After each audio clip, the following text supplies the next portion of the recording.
Hi guys, welcome to my very late week 2 Stitch Mania update. I do apologize for it being a bit late. Today is Tuesday, the 17th?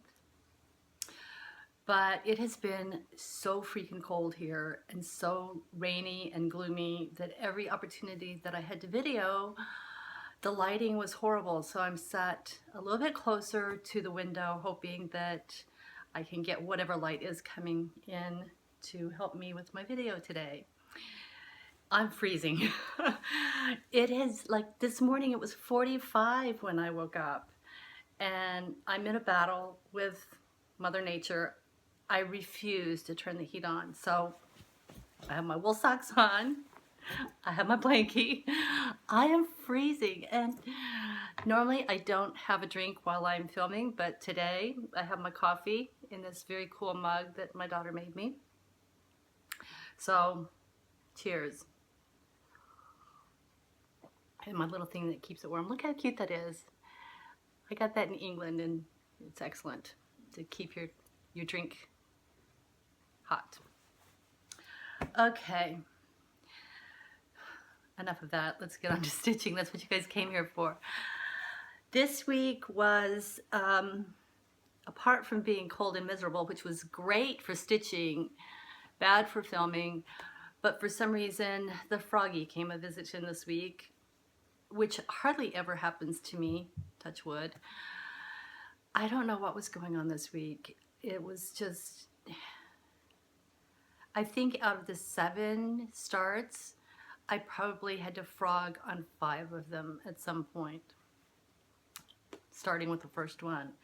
And my first one this week was Friends, this one right here. And it is from the Just Cross Stitch magazine, 1985, going way back. So I started that. I actually had done the little bouquet of flowers in the middle, and I messed up somehow on that and ended up having to frog that out. And this is as far as I got.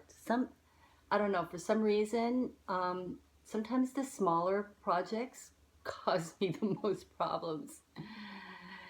This is on 36 count linen, and I'm doing 2/2, which I hate doing 2 threads. I know a lot of you guys like to use 2 so you can do the loop method, but I don't know, I just like my stitching better when I'm doing 1/1 or 1/2. Okay, so that was number 1. Number 2 was a freebie from the Prairie Grove Peddler called USA. I don't have a photo because it was just a free pattern, and this is my least favorite, and I don't know. Here it is. I don't like my finishing of it. I don't like the colors. I don't know. I think I'm going to take it apart. I just put some little star fabric on the back. I'm going to take it apart and do something else, I think. And maybe I'll like it better then. So that was number 2, and that's stitched on 28 count even weave, 2/2, and using DMC threads. But I had to frog on this one too. Who knows why? Because it's such a simple design, but it happens.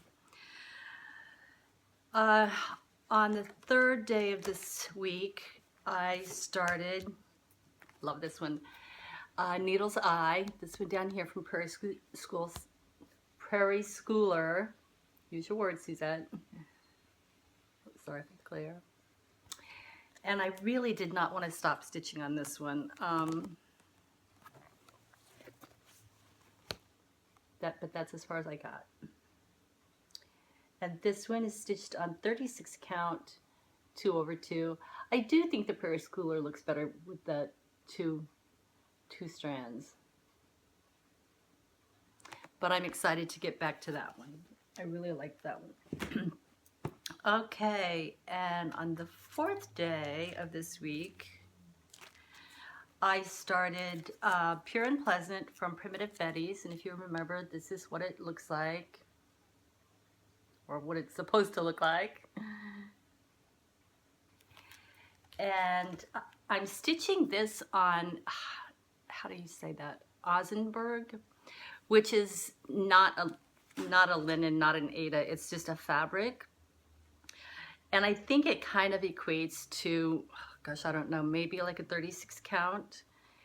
And I am using, what floss am I using?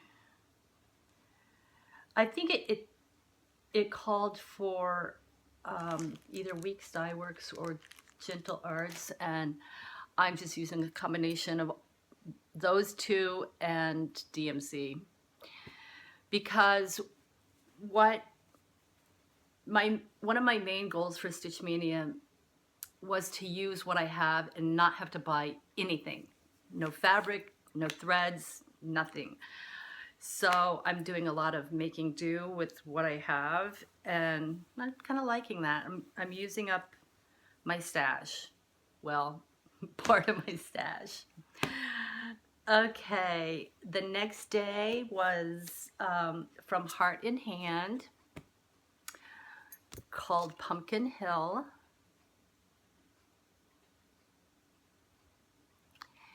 And it is stitched on 28 count even weave, and I used a combination. It called for Weeks Dye Works, but the only weeks that I had was the green, and there's some what do you call those? What are those called? Some specialty stitches in the hill. Oh, it's the Smyrna crosses, and you can kind of see them in there. I'm not really sure why she put those in. Actually, when you look at it from far away, it just looks like you made a mistake in your stitching.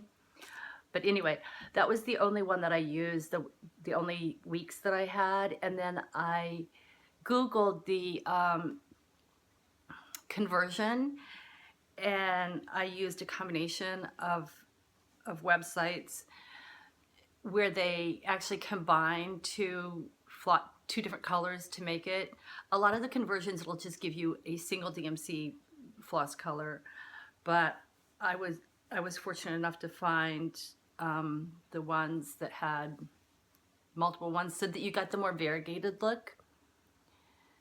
And I am happy with that finish, unlike the USA.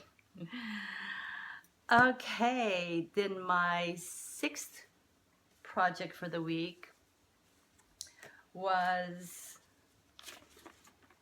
I think, probably my very favorite one, and it is called Not Forgotten, and it is out of the Just Cross Stitch Halloween magazine from 2012, and that is by, who is this by? Oh, Home Street Samplers. And again, it called for Gentle Arts. And I stitched here's my finish. Let's see if I can put this behind it and maybe that'll make it look better.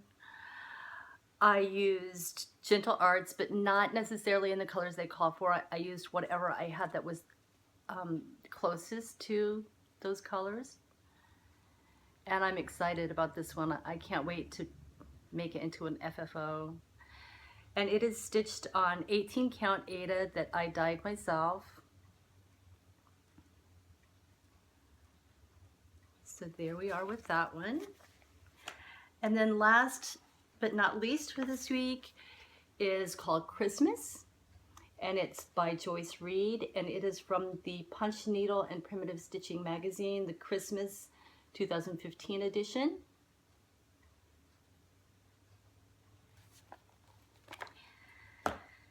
And I've been so lazy, I've left all of these on the Q-snaps. Put this behind it so maybe you can see better.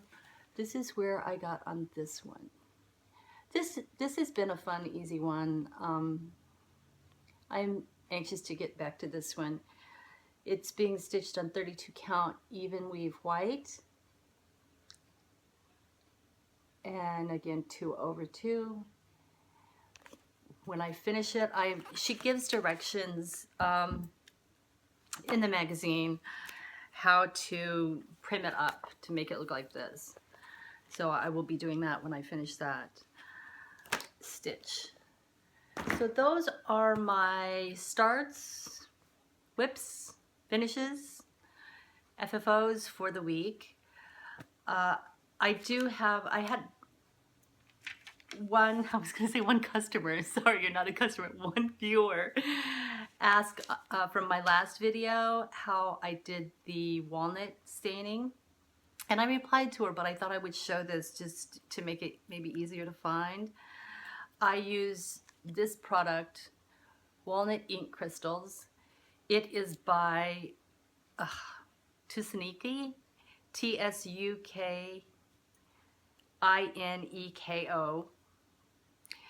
And it's acid-free, it's archival and acid-free. The only two places I've found it are from Joann's.com. They don't carry it in store, it's online only, and from Amazon. And the price is roughly, well, Joann's was $6.99 and Amazon was $6.79. And it's a 2-ounce jar, and I have used this to stain paper, fabric, regular fabric, linen, Aida, and I've used it a lot, and as you can see, it looks like it's still full because it only takes a very small amount. Let me see if I can open it up and show you without spilling.